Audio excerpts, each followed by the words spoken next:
in the bustling streets of Japan, a seemingly ordinary crowd harbored the start of chaos. A man's glance at a woman quickly turned deadly when she lunged at him. This was the very first case of the zombie virus in the country. Within days, the infection ripped across the nation, leaving devastation in its wake.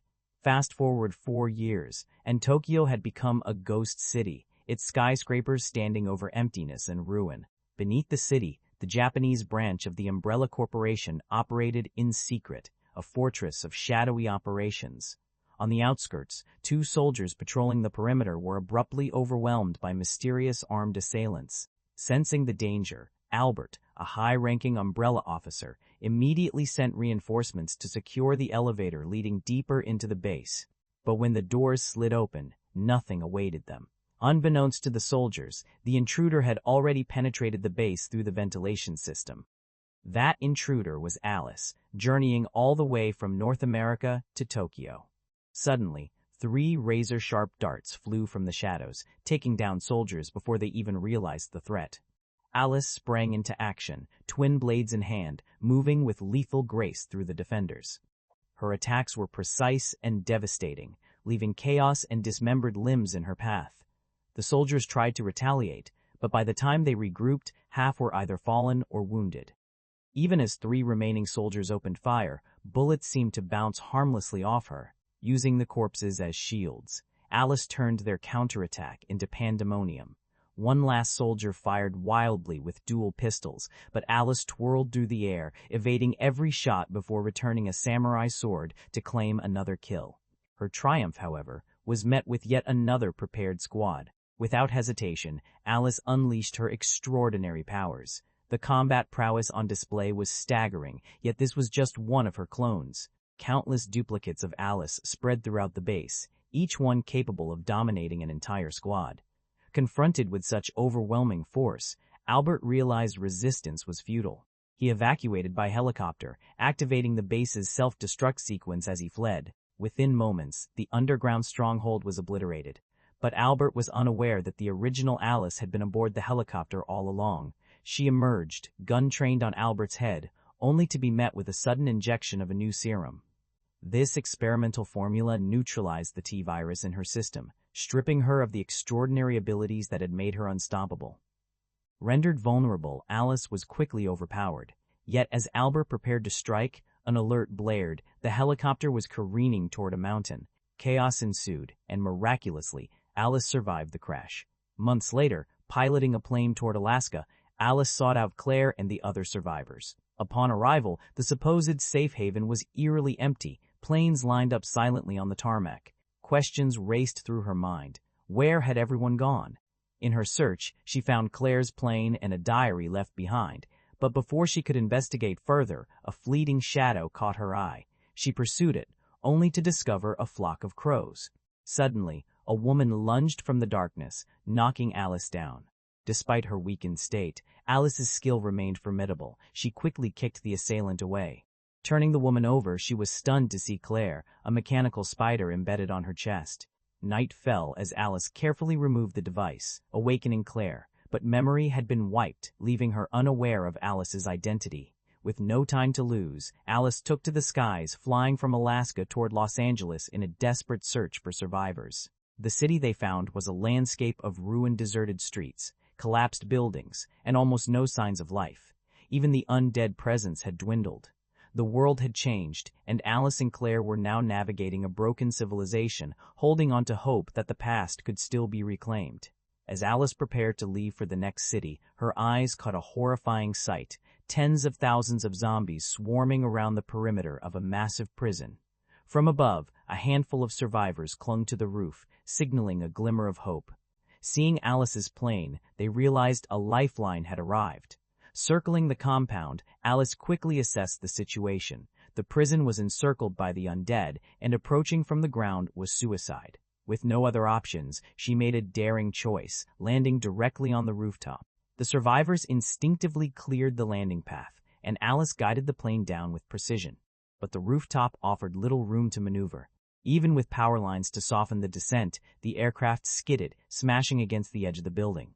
Hanging perilously over the 100-meter drop, salvation arrived in the form of basketball star Luther, who, with the aid of the other survivors, managed to pull the plane back to safety. After introductions, the survivors asked if Alice had come specifically to save them. She expressed regret, explaining the situation. Like Alice, they had also caught the broadcast. The so-called Alaskan Sanctuary wasn't a stationary haven. It was a mobile ship patrolling the coastline, collecting survivors as it went. But the prison's zombified encirclement made reaching the ship almost impossible. Alice's plane could transport only 2 people at a time, and repeated trips offered no guarantee of safe landings. Later, following Luther's advice, Alice prepared to wash up. But shortly after he left, she heard unsettling noises. Revolver in hand, she crept toward the sound, only to see a bald figure sneaking around. Her irritation turned to shock when she noticed the man's terrified expression. It wasn't human. A zombie had disguised itself. With a precise shot to the head, Alice neutralized the threat, but the bald zombie was quickly dragged into a tunnel by others of its kind. The revelation hit hard. The prison was no longer secure, as the zombies could now dig tunnels, making escape urgent. Desperate for a way out, Alice learned that one prisoner held knowledge of a hidden escape route. Despite warnings that he was dangerous, she made the call to free him. When the cell door opened, the man's gaze fell on Claire, and to everyone's astonishment, he was her older brother, Chris. Unfortunately, Claire, still amnesiac, didn't recognize him. Before they could process this reunion, an earth-shaking roar announced the arrival of a monstrous figure wielding a colossal axe, the Executioner. Chris immediately sprang into action, directing the group toward an armored vehicle parked behind a reinforced gate, large enough to carry them all to safety. The prison's arsenal, brimming with weapons, would be their key to survival. Chaos erupted. The Executioner slammed the gate with unstoppable force. Alice and Chris navigated toward the flooded armory while Claire and Luther struggled to hold back the undead surge. Others raced to open the steel gate and retrieve the armored vehicle. Alice swam through the water to reach the arsenal, only to see a zombie drag a female companion under the waves. Then, countless more rose from the water. These creatures could dig, swim, and attack from anywhere. After fending off the initial onslaught, Alice and Chris finally reached the arsenal, their spirits lifted by the sight of weapons at their disposal. But hope was short-lived. Though the steel gate was eventually opened, the armored vehicle's engine lay outside, broken and unusable for at least a week. Bennett acted immediately, shooting his companion to eliminate any obstacles and plotting to steal Alice's plane for himself. Meanwhile, the prison gates could no longer withstand the Executioner's relentless attacks. Claire and the survivors scrambled to the rooftop, only to find Bennett already in the plane. Alice arrived moments later, but Bennett lifted off, gun trained on them, leaving chaos behind as he vanished into the sky. Helpless, the group watched as Bennett's helicopter disappeared into the sky, leaving them exposed atop the prison rooftop. The undead surged forward, climbing and clawing with relentless force. Returning fire, they were forced to retreat toward the elevator, but it had been sabotaged, stuck inoperable. Alice took the lead, covering their path down to the bathroom below. Once everyone was packed inside, she rigged the elevator shaft with a makeshift bomb. Using the water pooled at the bottom as a cushion, the lift plunged safely to the ground floor, exploding just after their arrival. Meanwhile, Alice didn't hesitate on the rooftop. Calm and calculating, she secured herself to a wire, hurled a bag of explosives at the advancing horde, and leapt from the 100-meter height. The pursuing zombies tumbled like leaves in a storm, and a second later the bomb detonated in a fiery blast. Detaching from the wire mid-fall, Alice dispatched a few remaining zombies before landing gracefully. She raced through the chaos, meeting back up with Luther and the others. The only escape route lay through tunnels dug by the zombies, leading to the sewage system and ultimately to the ocean. Chris took the lead, with Luther close behind, but Kim hesitated too late. The Executioner's massive, decayed hand smashed down, slicing Kim in half.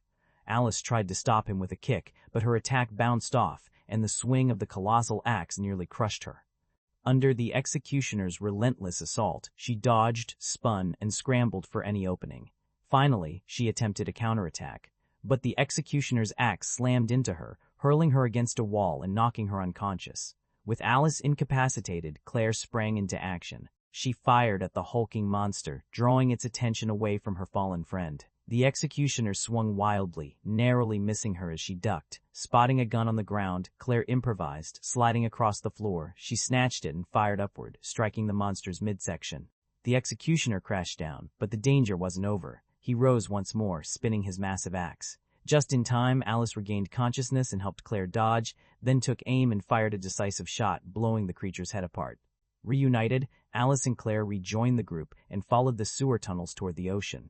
But disaster struck again. Luther was ambushed from behind by zombies, and when the chaos cleared, they found a collapsed section of the tunnel had blocked their way. With no choice, the 3 remaining survivors abandoned the attempt to rescue him and pressed forward, eventually finding a small boat. They used it to reach the colossal ship, only to discover the deck completely deserted, except for Bennett's helicopter hovering ominously above. Boarding the vessel, they investigated the cockpit, finding the controls functional but empty. The ship's systems indicated thousands of survivors on board, yet no one was in sight. Searching further, they discovered a massive steel door emblazoned with the Umbrella Corporation logo. The sight triggered Claire's memories. The group had arrived in Alaska, only to be ambushed by armed men on a speedboat who attached robotic spiders to their chests, capturing them by force. Claire had been the sole escapee, and now it was clear the entire ordeal was a trap orchestrated by Umbrella. As the steel door creaked open, the trio entered cautiously, and it slammed shut behind them.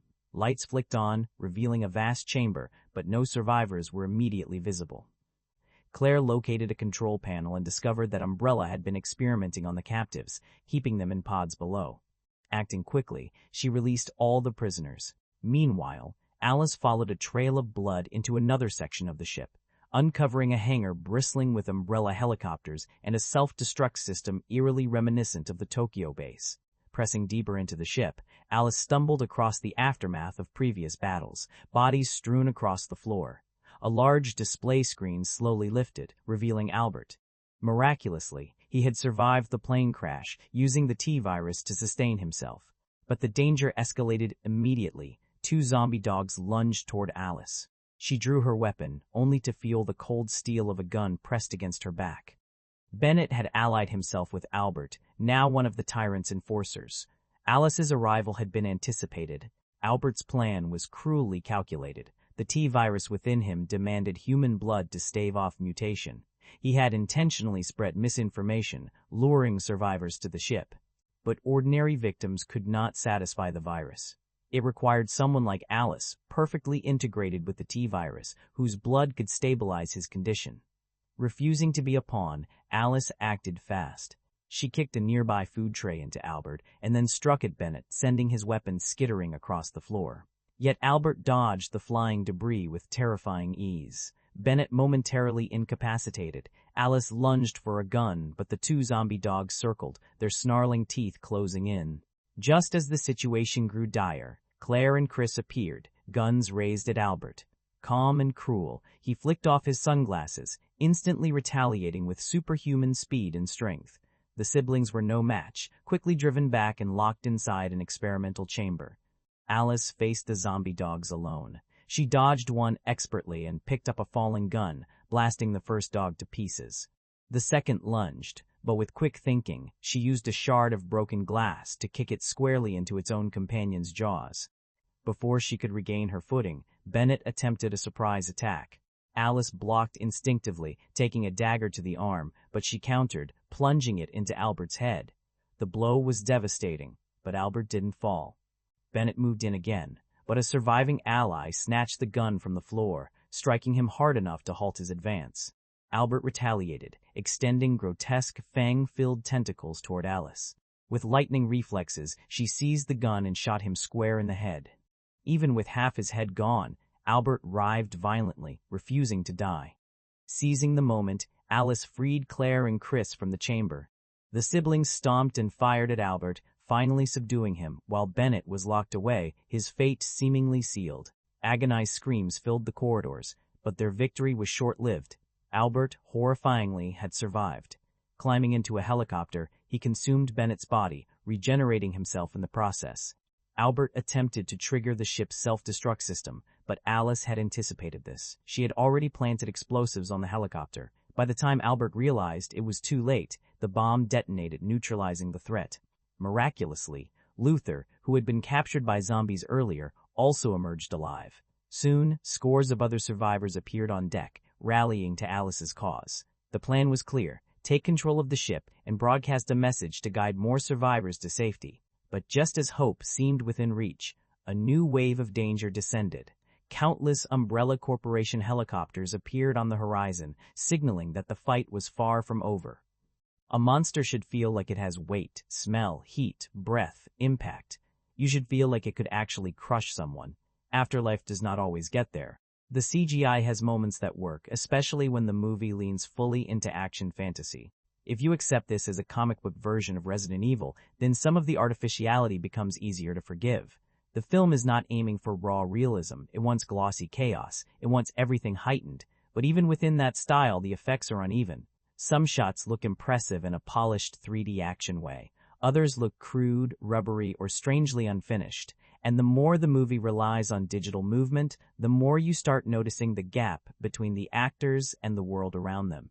That becomes especially obvious in the action scenes. When a scene is already slowed down, already staged like a pose, and already filled with CGI, every little flaw becomes easier to see. The slow motion gives you time to admire the image, yes, but it also gives you time to question it. You see the fake weight. You see the digital smoothness. You see the moment where a stunt stops feeling physical and starts feeling rendered. That is why the effects can be both a selling point and a problem. The movie exists partly because of them. It wants to show off what it can do. It wants to be a 3D spectacle, and the CGI is a huge part of that identity. But because it leans on those tools so hard, the film often loses the roughness that could have made the action feel more intense. Not everything is weak, though. Some of the production craft around the effects works better than the script does. The stunt work has moments of real commitment. The art direction gives the movie a clean, recognizable visual identity. The costumes and Umbrella soldier designs help create that cold corporate war machine feeling. Even the monster concepts have appeal, especially when the movie gives us something large, strange, or visually aggressive to focus on. The problem is that the better craft is often trapped inside a movie that keeps pushing too far. The Axeman is a good example. As an image, he is memorable. Huge body, giant weapon, masked face, heavy presence. You can understand why the movie wants him there. He looks like a video game boss fight brought into the middle of a prison siege, but the execution is where people split. Some viewers see him and think, that is awesome. Others see him and think, that should be terrifying, so why does it feel like a cartoon? And, honestly, both reactions make sense. Because the design is strong enough to catch your attention, but the film's style makes him feel less frightening than he should. The slow motion, the glossy lighting, the exaggerated action, all of it turns what could have been a genuinely imposing creature into another cool-looking set piece. That happens with the zombies, too. The upgraded designs, especially the more mutated mouths, give them a different visual flavor. They are not just ordinary undead bodies stumbling forward anymore. The movie tries to make them more monstrous, more aggressive, more in line with the franchise's mutation-heavy direction.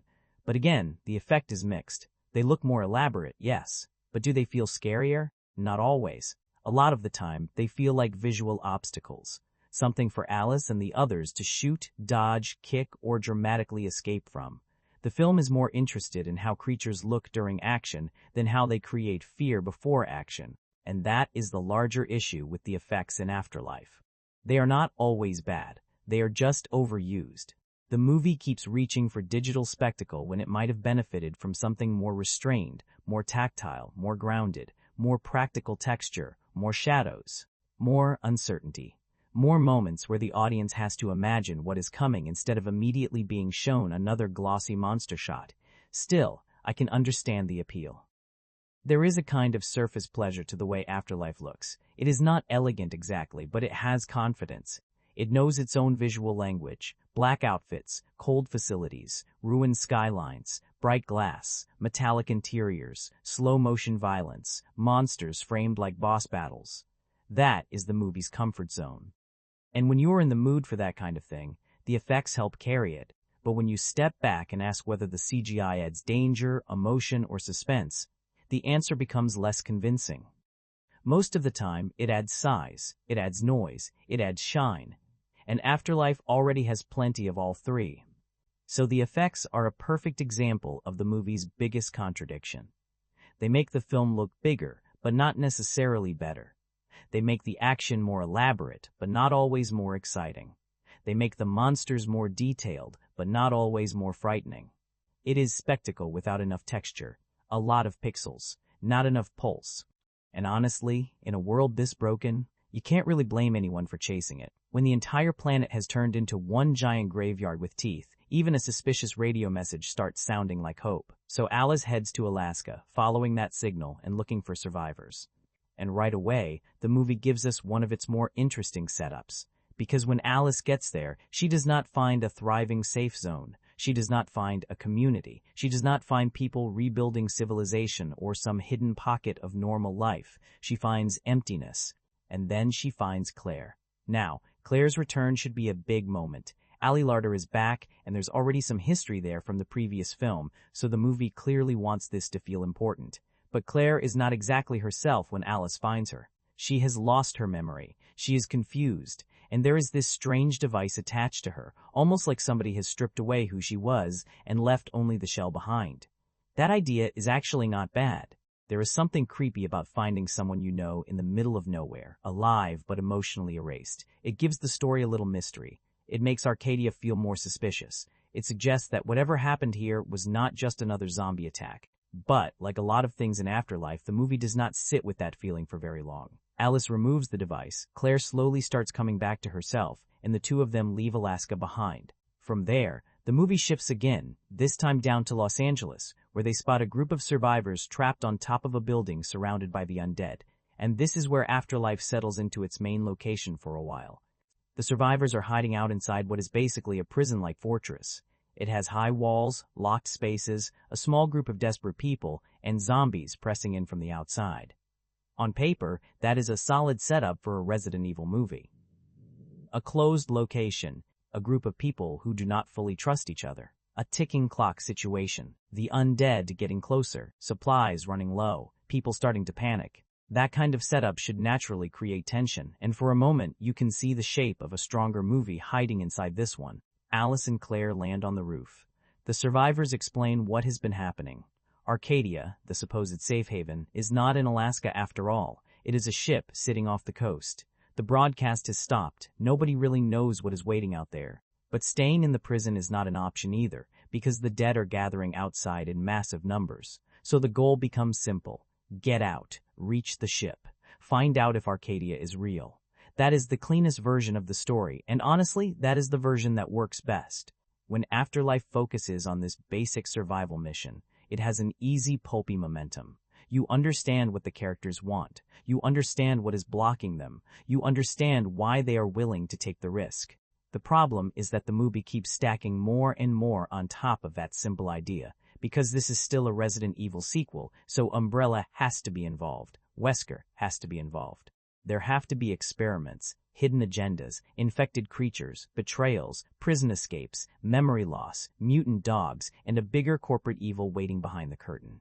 And suddenly, what started as a pretty straightforward reach the safe haven story begins to feel crowded. Still, the basic setup does have a certain B-movie appeal. Alice is once again the lone warrior moving through the ruins of civilization. Claire becomes her main partner. The Los Angeles survivors give the film a temporary community to protect. Arcadia gives everyone a destination. And Umbrella gives the whole thing that familiar franchise-wide shadow, reminding us that even at the end of the world, the real monster is still not just the infected outside the walls. It is the corporation that keeps turning human survival into another experiment. That part works. Not perfectly, not deeply, but it gives the movie enough of a spine to move from one sequence to the next. And really, that is the strange thing about Afterlife. The foundation is not impossible to work with. There is a version of this story that could have been tense, focused, maybe even genuinely eerie. Alice finding Claire in Alaska. A false promise of safety, survivors trapped in Los Angeles, a mysterious ship waiting offshore, Umbrella quietly pulling strings. Those are not bad ingredients. The issue is not that the movie has no story at all. The issue is that the story keeps getting treated like a hallway between action scenes. It gives Alice somewhere to go, gives the survivors something to chase, and gives Wesker a place to stand at the end. But it rarely slows down enough to make the journey feel dangerous in a personal way. So as a setup, Afterlife has enough to keep you watching. There is mystery, there is movement, there is a goal, there is a big, shiny promise sitting out there on the water. But even this early, you can already feel the movie pulling away from survival horror and leaning into something louder, slicker, and much less patient. And once the film reaches that prison, it becomes clear that Arcadia is not just the destination, it is bait. And this is where Afterlife starts running into the problem that keeps following it around. The story is not impossible to understand. That is not really the issue. You can follow the basic movement pretty easily. Alice goes here, finds someone, flies there, meets survivors, plans an escape, heads toward Arcadia, runs into Umbrella again. On a surface level, the movie is not some confusing puzzle box. But it does feel overloaded. It feels like the film keeps picking up new ideas before it has properly handled the last one. We start with Alice and the fallout from the previous movie. Then we get the clone situation. Then Alaska. Then Claire's memory loss. Then the empty promise of Arcadia. Then Los Angeles. Then the prison survivors. Then Chris Redfield locked in a cell. Then zombies breaking in. Then the giant axe monster. Then the ship. Then Wesker. Then Umbrella's experiments. Then another cliffhanger. And after a while, it stops feeling like a story building momentum and starts feeling like a checklist being cleared.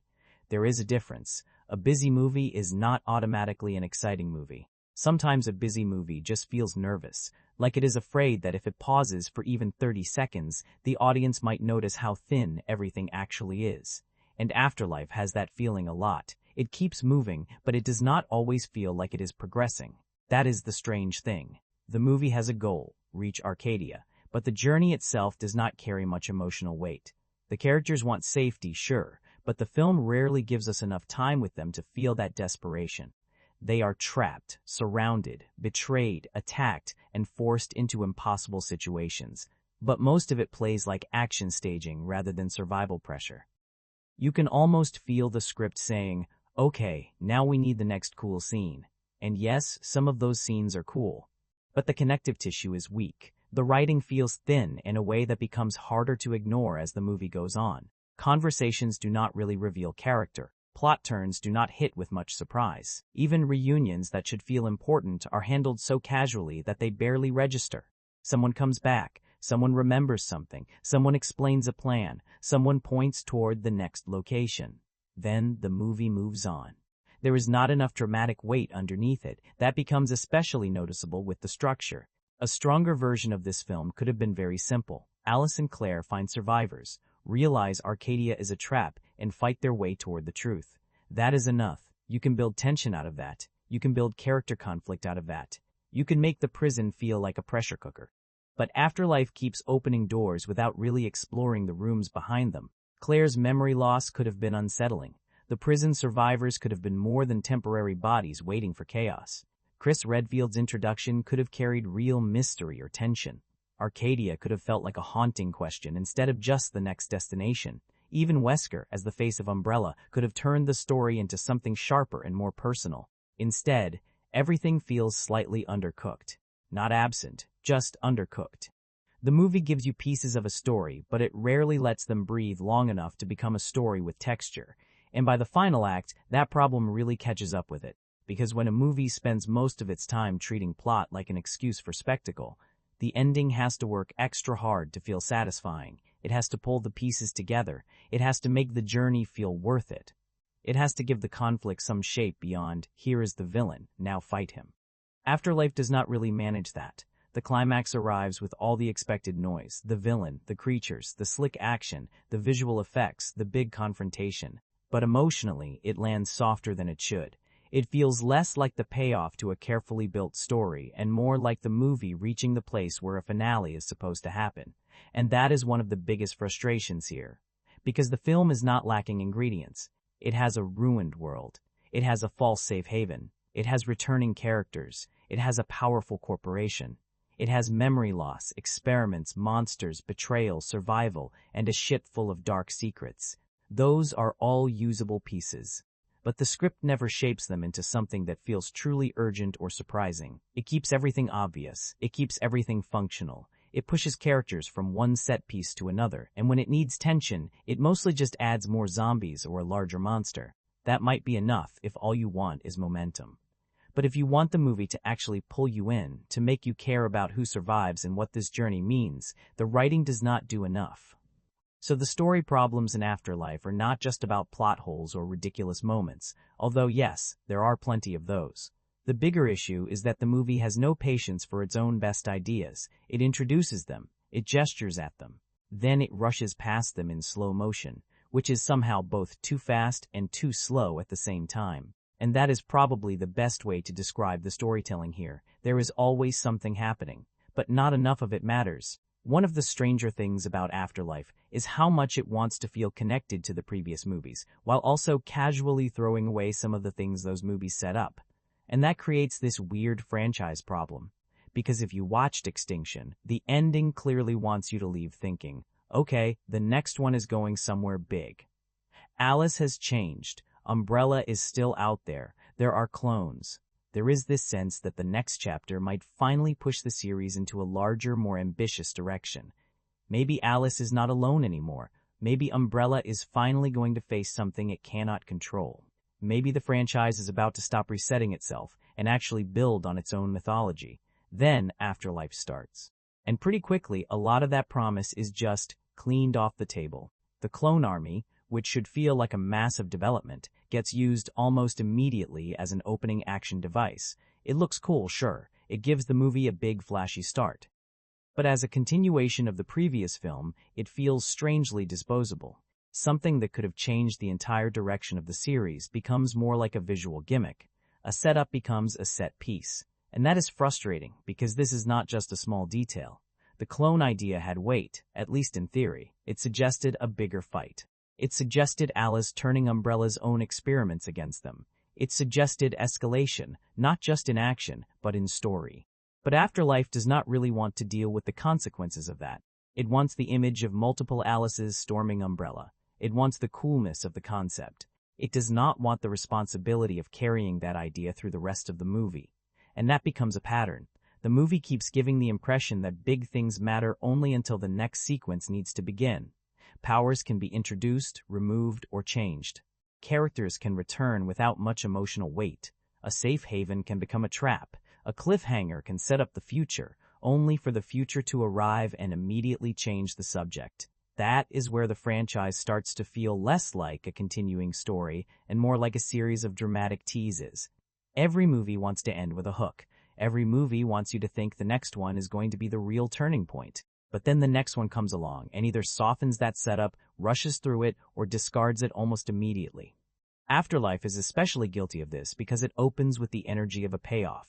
It feels like the movie is saying, here it is. This is what the last ending promised. But the payoff does not really last. The film burns through it, resets Alice, moves her into another survivor rescue plot, and suddenly we are back in familiar territory. Alice is traveling through the ruined world, trying to save a group of people, chasing a possible safe zone, and eventually confronting Umbrella again. That is not automatically bad. Franchises repeat structures all the time. But the problem is that Afterlife repeats the pattern while pretending it is taking a major step forward. And you can feel the disconnect. There is also the issue of sequel bait. The movie does not just abandon earlier hooks, it creates new ones. By the end, it is already gesturing toward the next chapter, already promising more conflict, more familiar faces, more Umbrella chaos. And after watching how quickly this film deals with previous setups, that new tease feels less exciting than it probably should. You start wondering, is this actually going somewhere, or is this just another shiny button they want to press before the credits fully roll? That is the danger when a franchise keeps asking for investment but does not always reward it. At a certain point, the audience stops treating cliffhangers like promises. They start treating them like marketing, and Afterlife walks right into that trap. What makes it more annoying is that there are still pieces here that could have made the continuity interesting. Claire returning with missing memories, Arcadia turning out to be something more suspicious, Umbrella still operating in the shadows, Alice being stripped of her powers, Chris Redfield entering the story. These are all things that could have created a stronger sense of development across the series, but the movie often treats continuity like decoration. It brings things back because fans will recognize them. It references the previous entry because it has to. It hints at the next one because that is what franchise filmmaking does.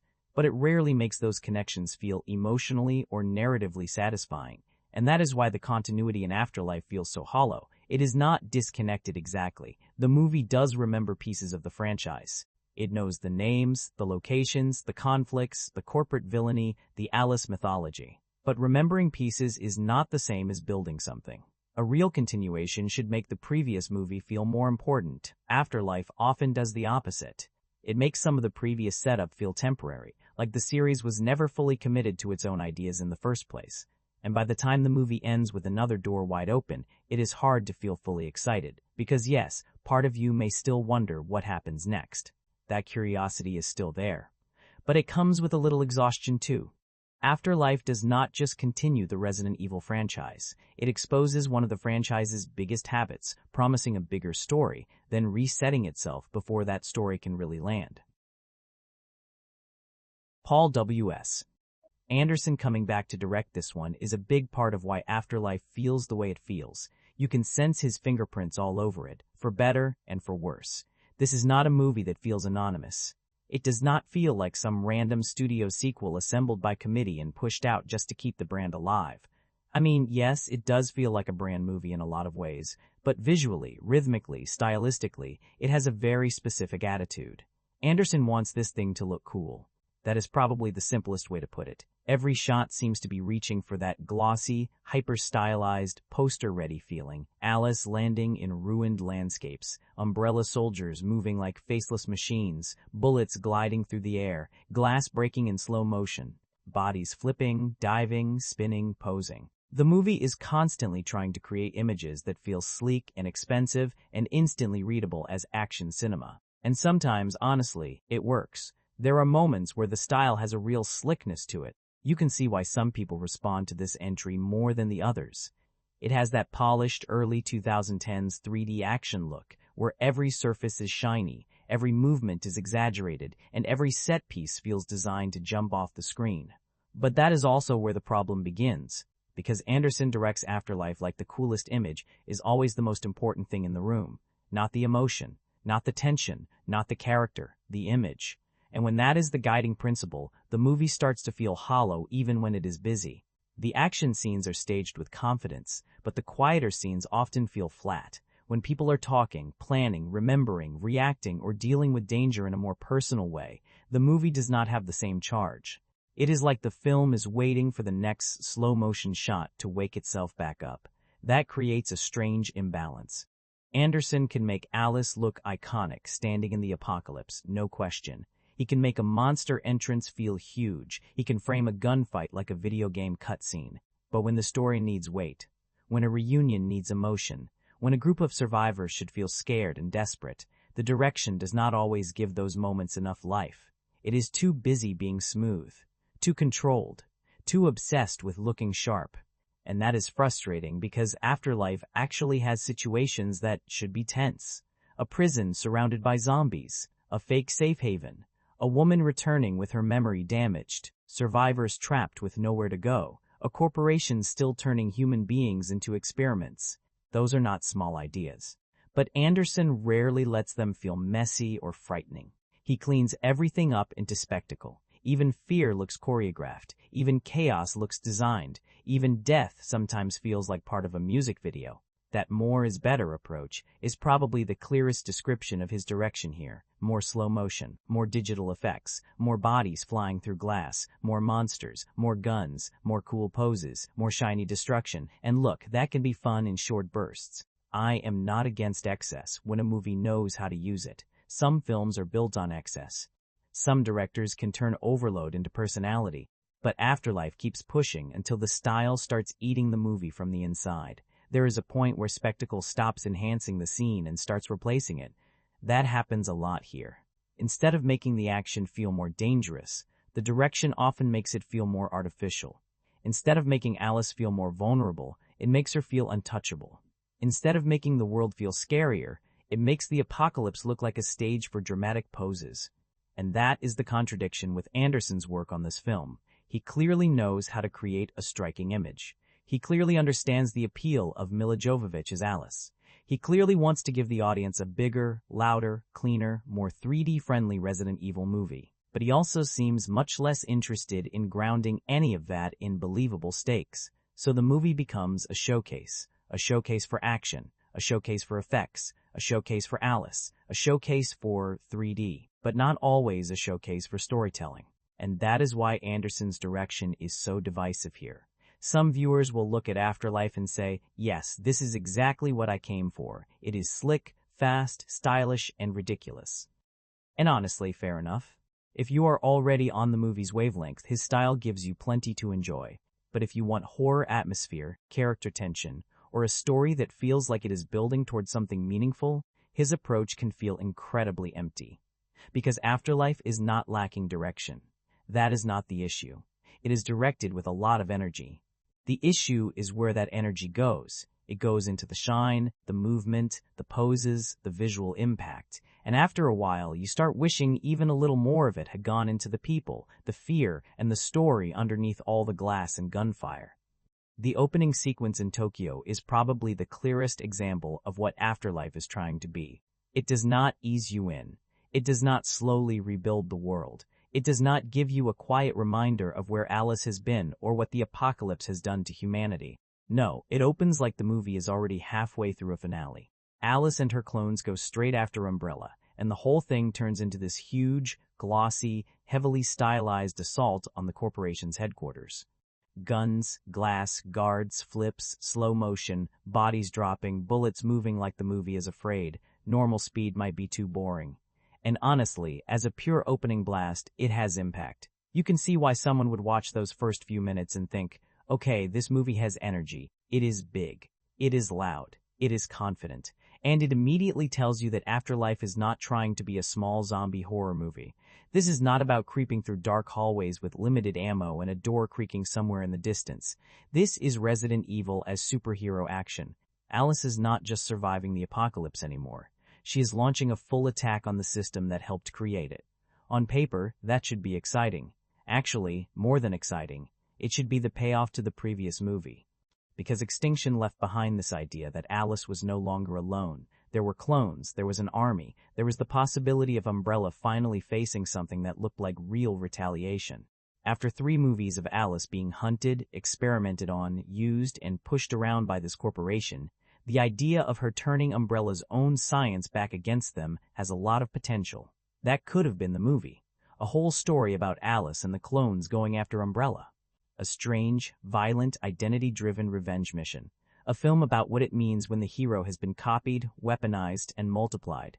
But Afterlife does not really want to explore that. It wants the image. It wants the spectacle of multiple Elises tearing through Umbrella security. It wants the cool factor of it. And then it wants to move on. That is where the opening becomes frustrating, because the scene is both impressive and strangely wasteful. It looks like a major escalation, but narratively it functions almost like housekeeping. The film uses the clone army to stage a massive action sequence, then quickly clears the board so it can return to a more familiar version of Alice wandering through the ruined world. So what should feel like a turning point ends up feeling like a reset button with better lighting. And that is such a perfect Afterlife move. Give us a huge idea, make it look expensive, shoot it in slow motion, then rush past the actual consequences. The Tokyo sequence also shows Anderson's strengths and weaknesses at the exact same time. As a visual set piece, it has rhythm, it has confidence, it has that polished, artificial, video game cutscene energy that some fans really enjoy. You can tell the scene was built to make use of 3D space, with bodies flying, bullets traveling, and movement slicing across the frame. But the more it goes on, the more you notice how little it is asking you to feel. It is not tense exactly, it is not scary, it is not even especially surprising once you understand the rhythm. It is cool-looking chaos, and cool-looking chaos can be fun, but it can also become empty very quickly if the movie does not attach it to anything deeper. The strangest part is that the opening almost tricks you into thinking the film is about to become more ambitious. For a few minutes, it feels like the franchise is finally going to deal with the bigger mythology it has been building. Umbrella, clones, superpowered Alice. The consequences of corporate experimentation. The possibility that the series might expand beyond another small group of survivors trying to get from one unsafe place to another. Then the movie cuts that possibility short. Alice loses the clones, the superpower angle gets reduced. The story shifts away from Umbrella headquarters and back into another survival route, and you can almost feel the film narrowing itself after pretending it was about to open up. That does not mean the Tokyo sequence is bad. It is one of the more memorable parts of the movie. It gives Afterlife a jolt right at the beginning, and it sets the tone for the kind of exaggerated action the film is going to deliver. For viewers who want this franchise to be ridiculous, stylish, and larger than life, this opening probably gives them exactly what they came for.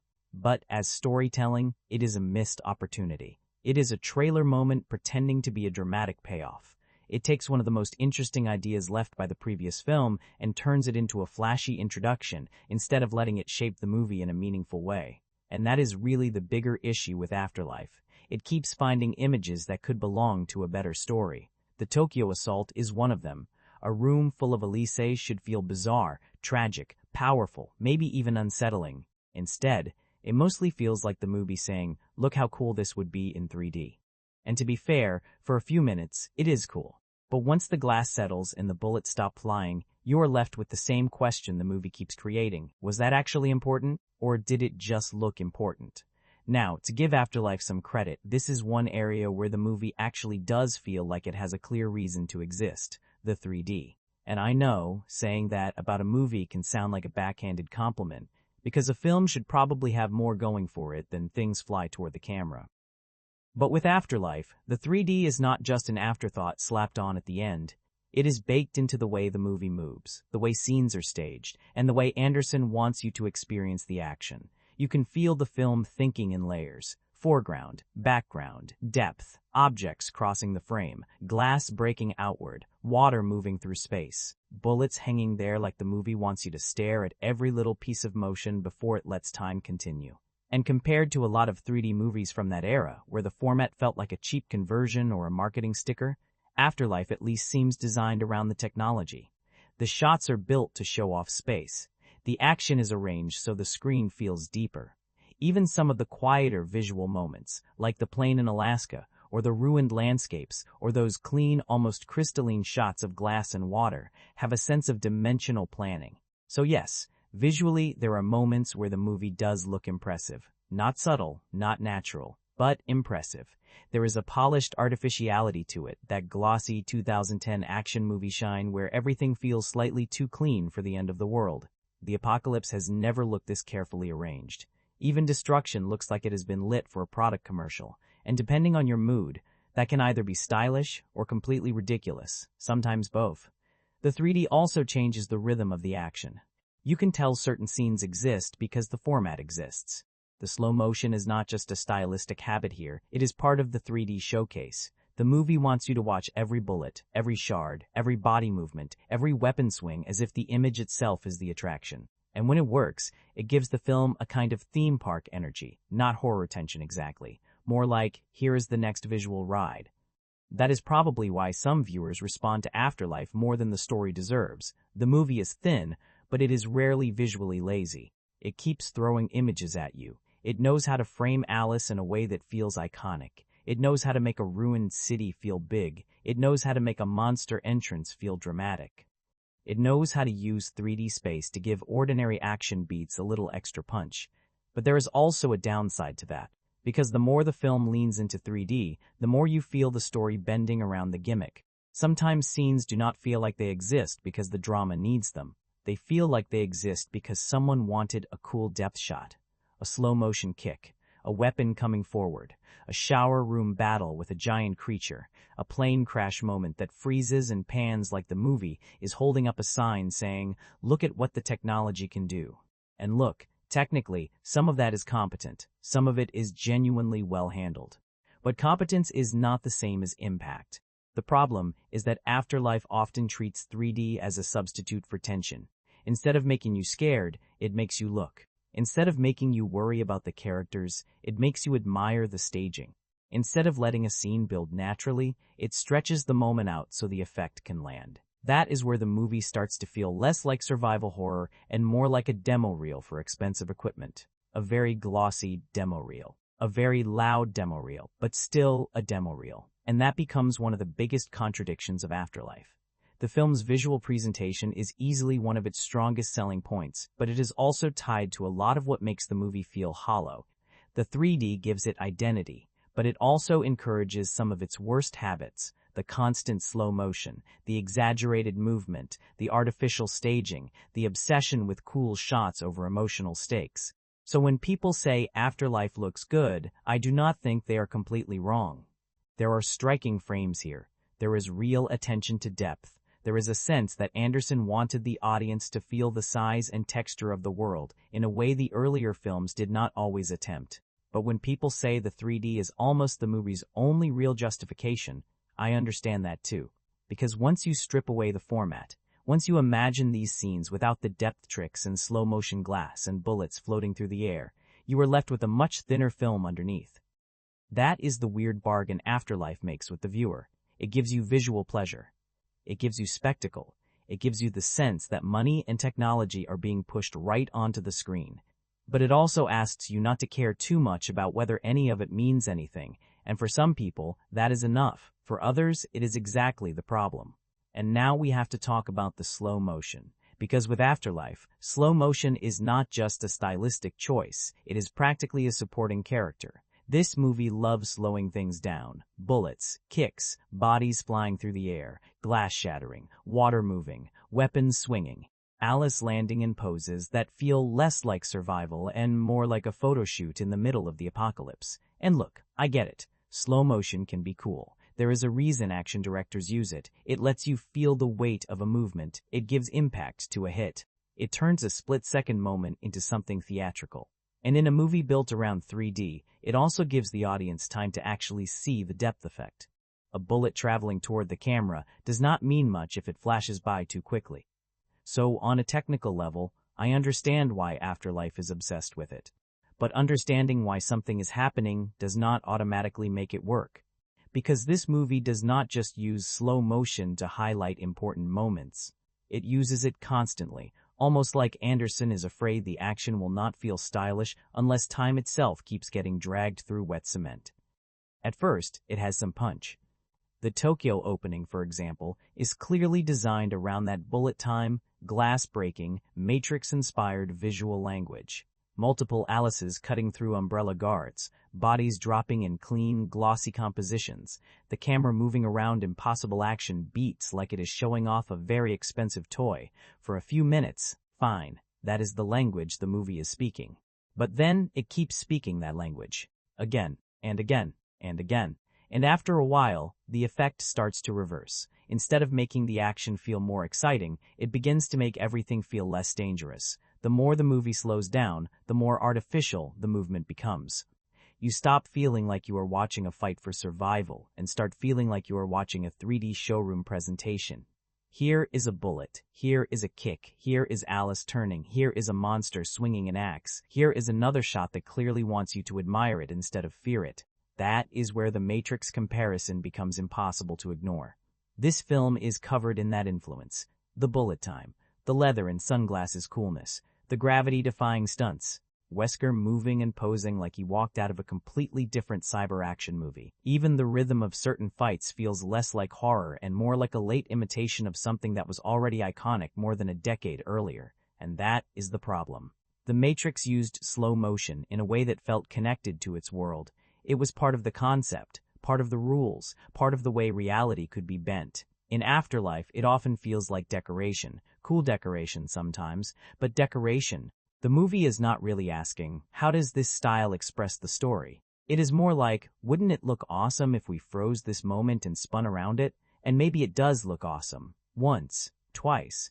But when nearly every action beat is treated like it deserves that same heroic spotlight, the spotlight stops meaning anything.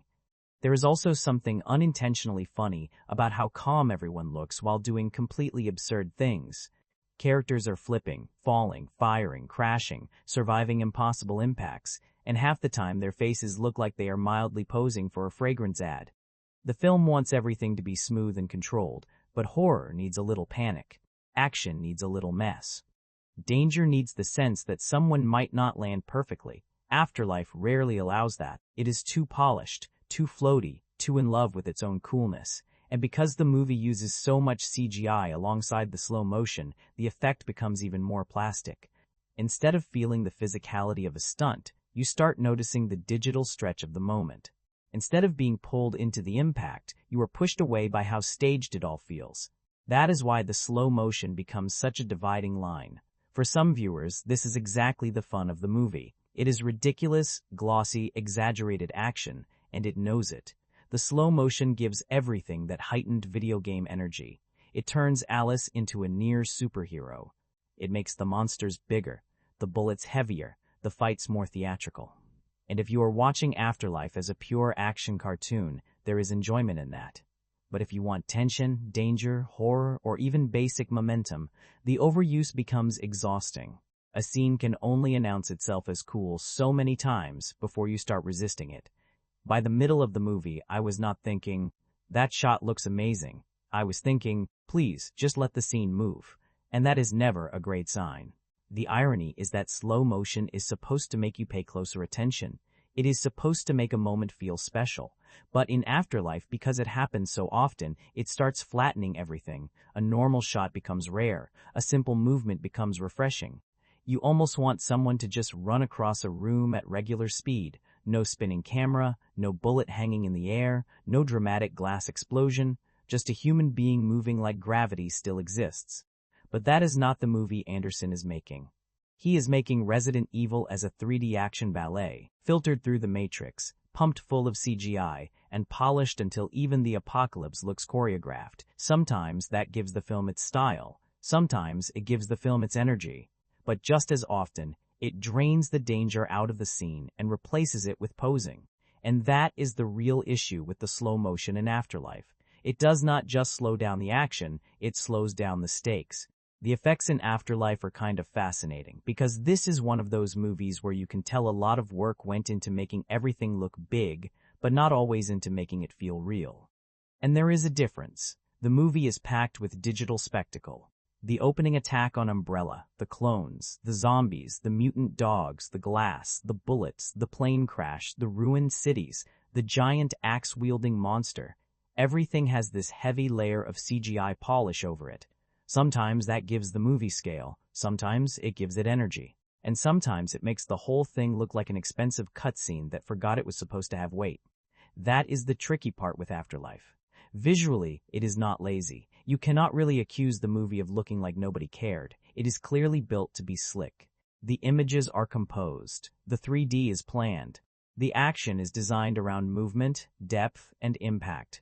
But the digital effects often feel too clean, too shiny, too weightless. The apocalypse in this movie does not always feel dirty or dangerous. It feels designed. Even when the world is ruined, it looks arranged for maximum coolness. Even when creatures attack, the danger can feel softened by how artificial everything around them appears. And that hurts the horror side of the film. Because horror needs texture, it needs discomfort. It needs something physical enough that your body reacts before your brain does. A zombie should not just look like a digital threat placed into the frame. A monster should feel like it has weight, smell, heat, breath, impact. You should feel like it could actually crush someone. Afterlife does not always get there. The CGI has moments that work, especially when the movie leans fully into action fantasy. If you accept this as a comic book version of Resident Evil, then some of the artificiality becomes easier to forgive. The film is not aiming for raw realism. It wants glossy chaos. It wants everything heightened. But even within that style, the effects are uneven. Some shots look impressive in a polished 3D action way. Others look crude, rubbery, or strangely unfinished. And the more the movie relies on digital movement, the more you start noticing the gap between the actors and the world around them. That becomes especially obvious in the action scenes. When a scene is already slowed down, already staged like a pose, and already filled with CGI, every little flaw becomes easier to see. The slow motion gives you time to admire the image, yes, but it also gives you time to question it. You see the fake weight. You see the digital smoothness. You see the moment where a stunt stops feeling physical and starts feeling rendered. That is why the effects can be both a selling point and a problem. The movie exists partly because of them. It wants to show off what it can do. It wants to be a 3D spectacle, and the CGI is a huge part of that identity. But because it leans on those tools so hard, The film often loses the roughness that could have made the action feel more intense. Not everything is weak, though. Some of the production craft around the effects works better than the script does. The stunt work has moments of real commitment. The art direction gives the movie a clean, recognizable visual identity. The costumes and umbrella soldier designs help create that cold corporate war machine feeling. Even the monster concepts have appeal, especially when the movie gives us something large, strange, or visually aggressive to focus on. The problem is that the better craft is often trapped inside a movie that keeps pushing too far. The Axeman is a good example. As an image, he is memorable. Huge body, giant weapon, masked face, heavy presence. You can understand why the movie wants him there. He looks like a video game boss fight brought into the middle of a prison siege, but the execution is where people split. Some viewers see him and think, that is awesome. Others see him and think, that should be terrifying, so why does it feel like a cartoon? And, honestly, both reactions make sense. Because the design is strong enough to catch your attention, but the film's style makes him feel less frightening than he should.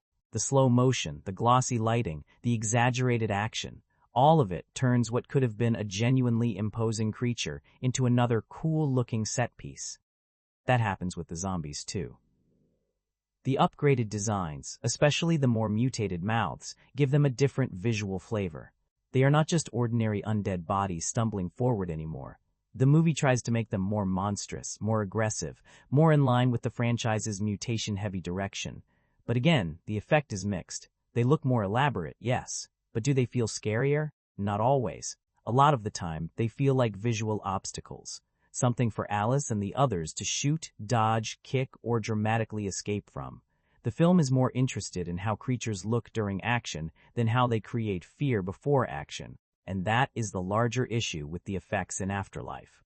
They are not always bad. They are just overused.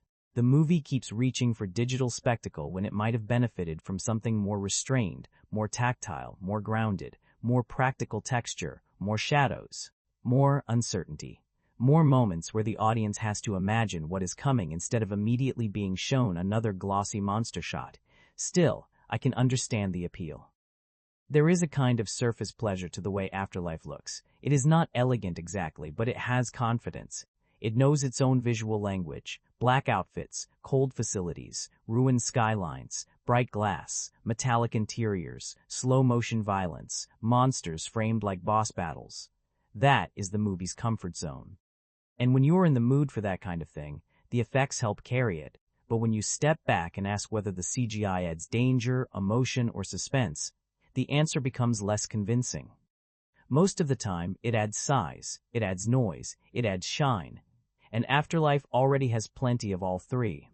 So the effects are a perfect example of the movie's biggest contradiction. They make the film look bigger, but not necessarily better. They make the action more elaborate, but not always more exciting. They make the monsters more detailed, but not always more frightening. It is spectacle without enough texture, a lot of pixels, not enough pulse. One thing I will not take away from Afterlife is that it knows how to create a striking image. Not always a believable image, not always a scary image, but a striking one? Yeah, absolutely. There are moments in this movie where the world has a real visual pull to it. The icy emptiness of Alaska, the destroyed stretch of Los Angeles, the lonely rooftops, the prison surrounded by the dead, the ship sitting out there like some kind of final promise. These are images that suggest a bigger, bleaker movie than the one we sometimes get. And that is what makes the visual side of Afterlife interesting. The film often looks like it has wandered into something grand and apocalyptic. You get these wide shots of a world that has already collapsed, and for a second, the scale lands. Humanity is not just struggling here. It has almost vanished. Cities are empty. Safe places are rumors. The planet feels like it has been abandoned to infection, experiments, and whatever is left crawling through the ruins. That is good material for a Resident Evil movie, and when the cinematography leans into that emptiness, the film briefly finds a mood that the story itself does not always support. Alaska especially has a certain haunted quality. It is quiet, cold, open, and suspiciously empty. Alice arrives expecting some trace of life, maybe even some kind of refuge, but the landscape feels almost wiped clean. There is something eerie about that. Not loud horror, Not jump scare horror, but the kind of unease that comes from realizing hope may have been a trap all along. Then the movie moves to Los Angeles, and the imagery becomes more vertical, more crowded, more trapped. The survivors are not out in the open anymore. They are stuck above ground, looking down at a mass of infected bodies, waiting for the walls to stop being enough. That visual idea works.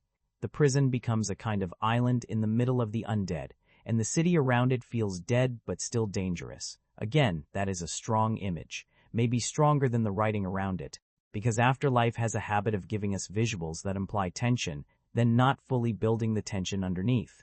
A ruined city should feel oppressive. A prison under siege should feel suffocating. A supposed safe haven ship should feel mysterious and maybe even frightening before we step onto it. The movie shows those things, but it does not always make us feel them. Still, the polished cinematography gives the film a personality. It has that clean, glossy, almost metallic look, where everything feels sharpened for visual impact. The apocalypse is not dirty in the way a Romero-style zombie world might be dirty. It is not grimy enough to make you smell the rot. It is too composed for that, too sleek. But that sleekness is also part of the movie's identity. Afterlife is not trying to look like a grounded survival nightmare. It is trying to look like a high-end action comic set after the end of the world. So the destroyed cities do not always feel natural, but they do feel designed.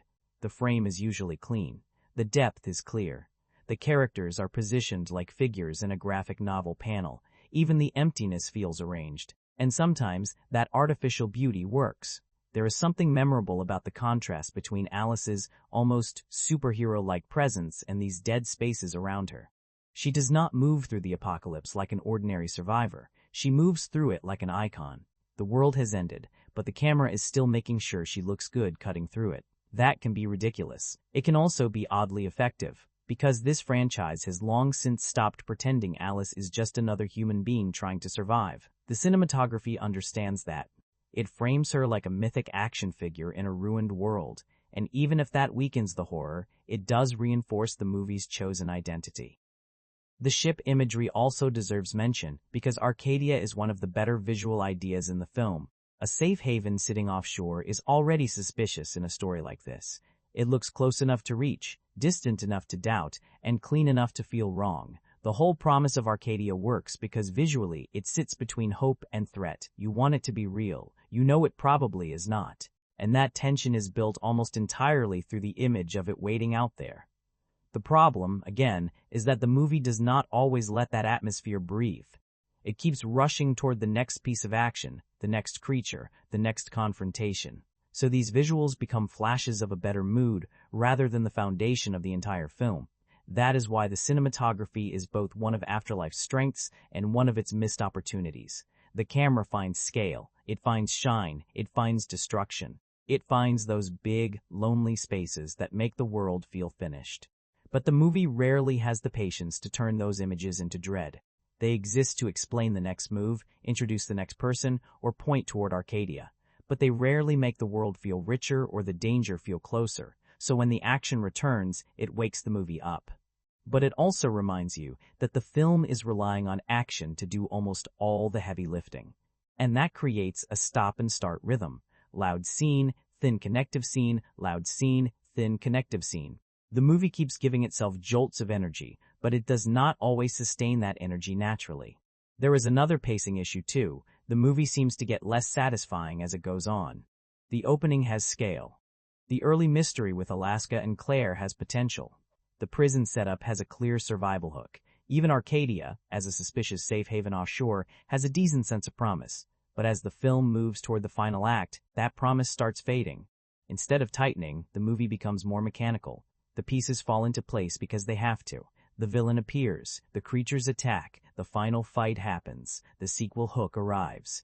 And by that point, if you were hoping all these ideas would build into something more exciting or more emotionally satisfying, the movie does not really reward that patience. That is why some reactions to Afterlife are so harsh near the end. It is not just that the final stretch has action, it obviously does. The problem is that the movie has spent so much time using spectacle as momentum that by the time it reaches the climax, spectacle alone is not enough anymore. You start to feel the emptiness. you start to realize that the film has been moving constantly without gathering much dramatic force, and that is a pacing problem as much as a writing problem. Because pacing is about when a movie chooses to accelerate, when it chooses to pause, and what it gives you during those pauses. Afterlife accelerates often. It pauses sometimes, but during those pauses, it does not always build enough pressure to make the next burst of action feel earned. The result is a movie that can feel both quick and sluggish. Quick because scenes keep changing. Sluggish because not enough of those scenes matter. Quick because the action is constant enough. Sluggish because the story does not gather real emotional momentum. Quick because the movie wants to entertain you every few minutes. Sluggish because it keeps interrupting itself with underwritten material that does not add much. That is a strange balance, but it is exactly where Afterlife lives. It is not boring in a completely dead way. It is too glossy and too busy for that. But it also is not gripping in the way a good survival action movie should be. It keeps your eyes occupied more than your nerves. And that is probably the best way to describe the pacing. Afterlife keeps moving, but it does not always pull you along with it. And this is probably where Afterlife makes its biggest identity choice. Because technically, yes, this is still a horror franchise. There are zombies, there is infection, there are monsters. There is blood, gore, mutation, dead cities, survivors hiding behind walls, and a corporation still turning human beings into science projects. All the ingredients are there. But the feeling? That is different. Afterlife is much more interested in being an action movie than a horror movie. Not action horror in a perfectly balanced way. More like action first, horror second, and sometimes horror only when the movie needs a creature to run into the frame so Alice has something to shoot. That is not automatically a deal breaker. The Resident Evil films had already been moving in this direction for a while. By this point, nobody should be shocked that the series is less about creeping dread and more about stylish violence. But Afterlife pushes that shift even harder. The zombies are not really treated like the center of the nightmare anymore. They are part of the scenery, part of the obstacle course, part of the action design, and that changes the whole atmosphere. A real zombie horror film usually makes you feel trapped with the characters. It makes every hallway feel unsafe. Every noise matters. Every locked door feels like a choice between one kind of danger and another. The fear comes from pressure, from exhaustion, from the idea that survival is fragile and one mistake can end everything. Afterlife rarely feels that fragile.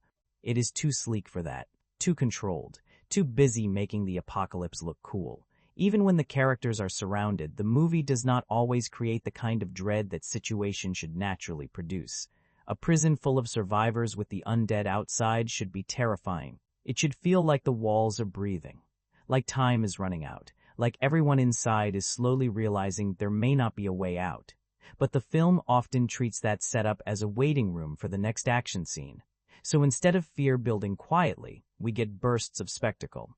A monster appears, a gunfight starts, a slow-motion kill happens, a chase begins, and then the movie resets until the next burst. That is why the horror feels more like flavor than foundation. It is there to season the action, not drive the movie.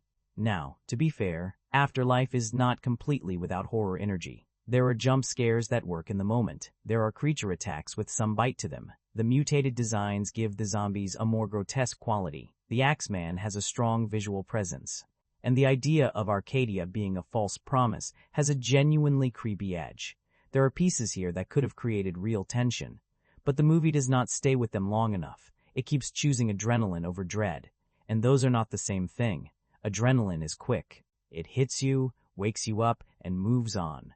Dread lingers. Dread makes you uncomfortable before anything happens. Dread makes the silence feel dangerous. Afterlife is not very interested in silence. It wants impact. It wants movement. It wants a score pushing underneath the scene, a camera sliding into position, and a body flying across the frame in beautiful slow motion.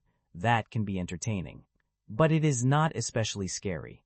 The strange thing is that the movie sometimes seems to understand horror visually, but not emotionally. It can show you an empty wasteland. It can show you a crowd of infected bodies outside a fortress. It can show you a ship that looks like salvation but clearly feels wrong. It can show you monsters that should be terrifying.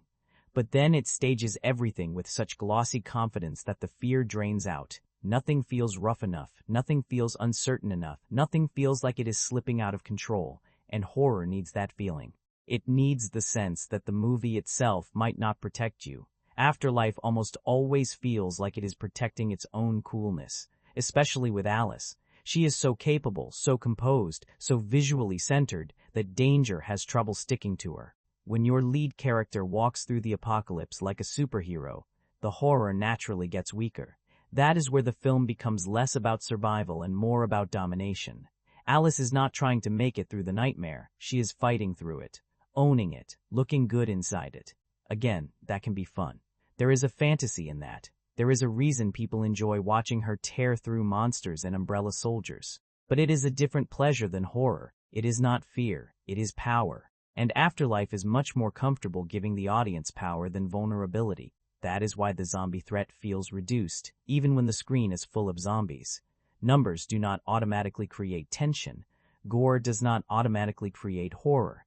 A creature design does not automatically make a scene scary. The audience has to believe that the situation can genuinely overwhelm the characters. A lot of the time here, I did not believe that. I believed the movie would give me another cool shot, another fight, another escape, another stylish moment where someone survives something impossible. And once you start watching the movie that way, the horror becomes secondary by default. Still, if you come to Afterlife wanting action with horror decoration, it can deliver. There is enough blood, enough mutated flesh, enough creature work, enough apocalyptic imagery to keep the franchise label recognizable. It has the surface of Resident Evil. But the soul of it, at least the horror side, feels distant. This is not really a movie about being afraid of the undead. It is a movie about watching Alice move through a world that happens to contain them. And that difference matters, because the further Resident Evil moves away from fear, the more it has to survive purely on spectacle. Afterlife tries very hard to do that. Sometimes it succeeds for a few minutes at a time. But when the monsters stop being frightening and become just another part of the action choreography, something important gets lost. The movie still has horror elements. It just rarely feels haunted by them. The funny thing about Resident Evil, Afterlife, is that for a movie full of zombies, the zombies do not really feel like the main event anymore. The franchise continuity is messy, and if you are looking for a strong adaptation of the games, this is probably not the movie that will satisfy you. But box office does not always care about those things. Sometimes a movie arrives at exactly the right moment, with exactly the right kind of spectacle, and audiences show up because the promise is simple. Resident Evil, Milla Jovovich, zombies, action, 3D. That is a very easy sell. And Afterlife had that event movie quality. It was not just another sequel quietly arriving to continue the story. It was the Resident Evil movie designed around 3D, built to look bigger, shinier, and more theatrical than the earlier entries. Whether or not the story deserved that scale is a different question, but from a marketing point of view, you can see why it worked. The movie had a hook. Not a deep hook, but a hook. This was Resident Evil as a full 3D action attraction, and honestly, that might explain a lot about why the film is so divisive. The same things that made it commercially appealing are also the things that make it frustrating as a movie. The exaggerated action, the visual gimmicks, the slow-motion bullets, the glossy monster fights, the sense that every scene is trying to become a trailer shot. All of that makes the film easy to sell. It gives audiences something obvious to look at. But it also means the movie often feels more like a product than a story. That does not mean nobody genuinely enjoyed it. Clearly, plenty of viewers did. Some fans even see Afterlife as one of the more entertaining entries, maybe because it fully embraces the ridiculous version of the franchise instead of pretending to be something more grounded. It has more polish, more scale, and more visual confidence than some of the earlier films. So from that angle, the commercial success makes sense. The series had built its own audience by this point. People knew what they were getting. They were not necessarily buying a ticket for subtle horror or faithful survival tension.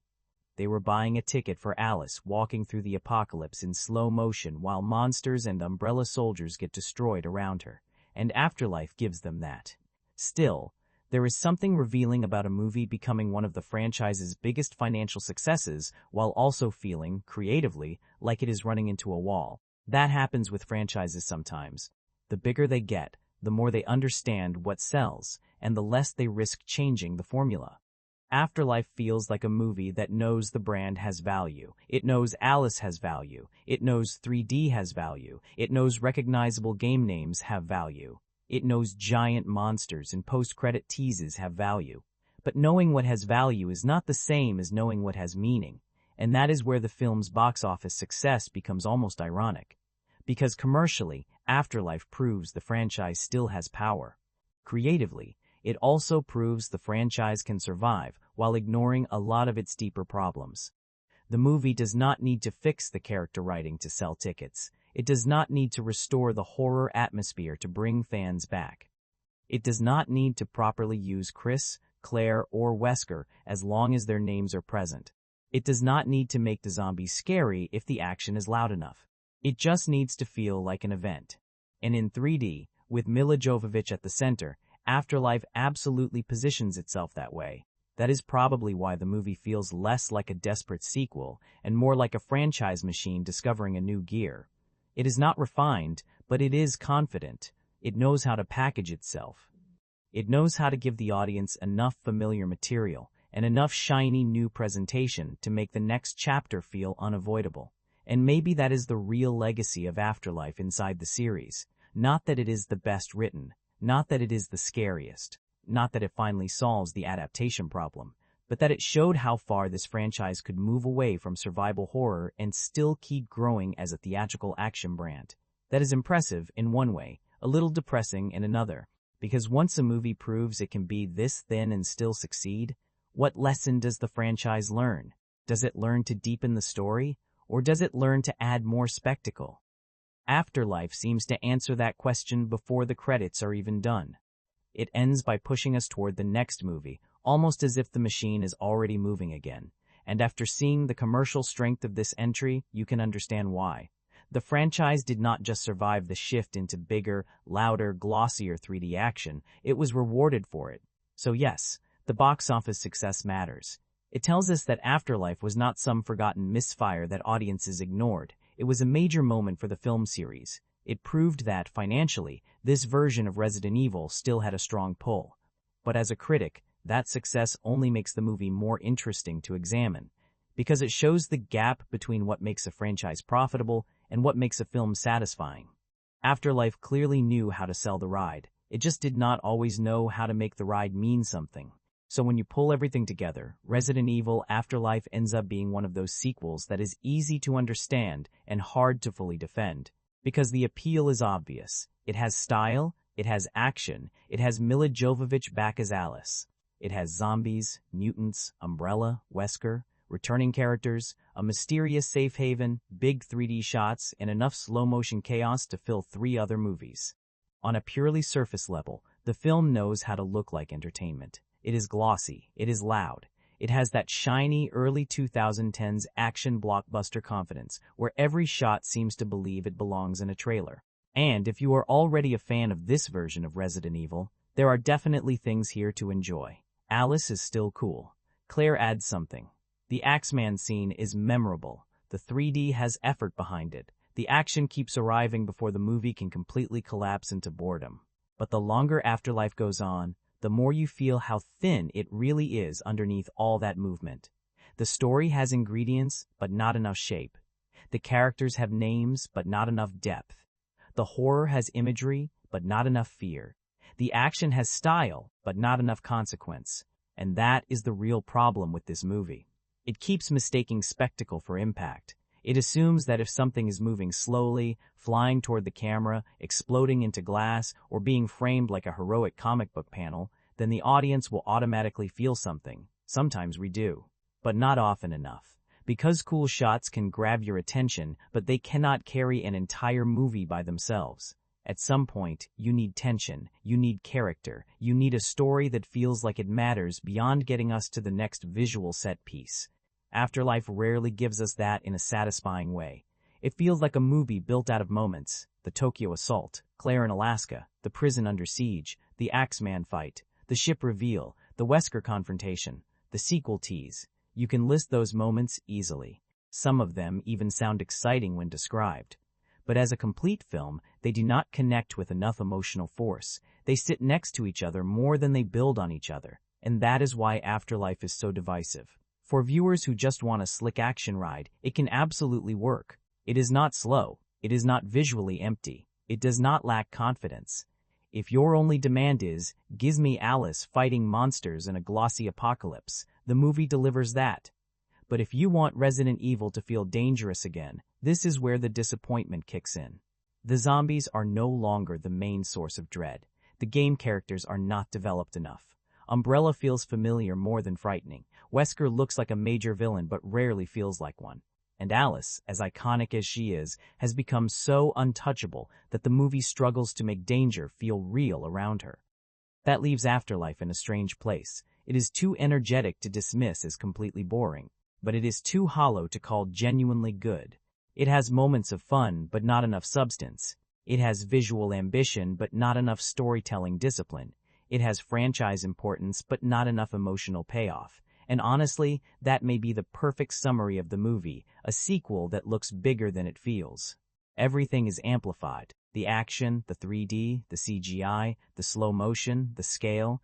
But the core of the film does not grow with it. The movie gets louder, but not deeper. Shinier, but not scarier. More expensive looking, but not more meaningful. So where does that leave us? For me, Afterlife is not the worst kind of bad movie. It is not lifeless. It is not impossible to sit through. It has enough energy and enough surface pleasure that I understand why some fans enjoy it, maybe even rank it highly within the series. But it is also a clear example of a franchise leaning too heavily on its own formula. By this point, Resident Evil is no longer really about survival horror. It is about Alice, action, monsters, Umbrella, and whatever new visual gimmick can make the next sequel feel larger than the last. That shift may be entertaining, but it comes at a cost, and Afterlife pays that cost everywhere.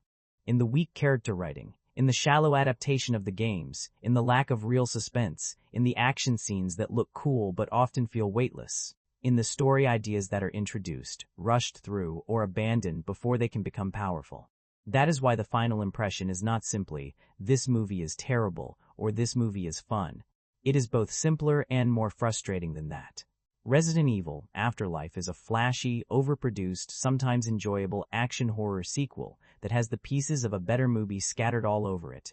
There is a stronger film hiding somewhere inside the false promise of Arcadia, Claire's memory loss, the prison siege, Umbrella's experiments, and Alice losing her powers. But the version we get is too impatient to find it. It would rather pose than breathe. It would rather accelerate than build. It would rather show off than haunt. And for a franchise that started with people trapped inside a nightmare, that feels like a major loss. Still, I cannot pretend there is no entertainment here. There is, in bursts, in images, in ridiculous action beats, in the strange pleasure of watching a movie go completely over the top and never once look embarrassed about it. But once the credits roll, what stays with you is not fear. It is not story. It is not character. It is the shine, the noise, the slow motion. The sense that Resident Evil has become less of a horror franchise and more of a machine built to keep itself moving. And Afterlife is exactly that.